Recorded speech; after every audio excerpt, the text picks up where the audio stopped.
डहरकी में जिस्कम पारां कायम मकाम चेयरमैन अरबाब भील जी आज़ादी लाइ एहतिजाजी मुज़ाहिरो कयो हुयो। जिस्कम हारिसा तरफ़ां जिस्कम हारिसा जी अॻवानी कायम मकाम चेयरमैन अरबाब भील जी आज़ादी लाइ एहतिजाज कयो हुयो, जंहिंमें जिस्कम हारिसा अॻवान रमेश लाल, जिस्कम बशीर खान ज़िले सदर फ़कीर रमज़ान कलोट, जिस्कम शहीद बशीर खान जी अॻवान मीर हसन लाशा, जिसाफ हारिसा अॻवान अता सिंधी ऐं इंसाफ बशीर खान अॻवान नौमी सिंधी ॻाल्हाईंदे चयो त पाकिस्तान जी अदालत मां असांखे हाणे कंहिं बि इंसाफ जी उमेद नाहे। हैदराबाद हाई कोर्ट अरबाब भील खे आज़ाद करण जो हुकुम ॾिनो, उन जे बावजूद हैदराबाद जेल सुपरिटेंडेंट आज़ाद न कयो ऐं उनखे दादू में 2023 जी कूड़े केस में गिरफ़्तारी ॾेखारी वई। असां अरबाब भील मथां थियल कूड़े केस ख़त्म करे आज़ादी जी घुर कयूं था। अगर अरबाब भील खे कुछ भी थियो त उन जो ज़िम्मेवार हैदराबाद जेल सुपरिटेंडेंट हूंदो।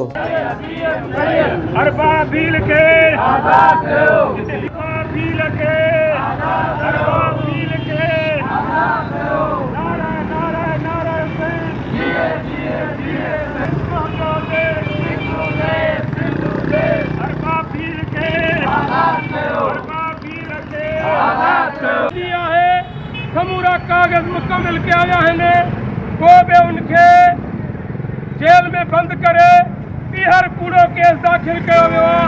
असां सम्झूं था कि अॼु जे हुकूमतनि जी नज़रियाती हार आहे ऐं सिंध जे आशिक़नि जी जीत आहे, जो हथे खाली महरूम थी मरी विया माहिर थी न मुआ हुबा बे हुआ वादी नी विच में जिए सिंधु देश, जिए अज़ीम रहबर साईं जीएम सैद, जिए शहीद बशीर खान कुरैशी।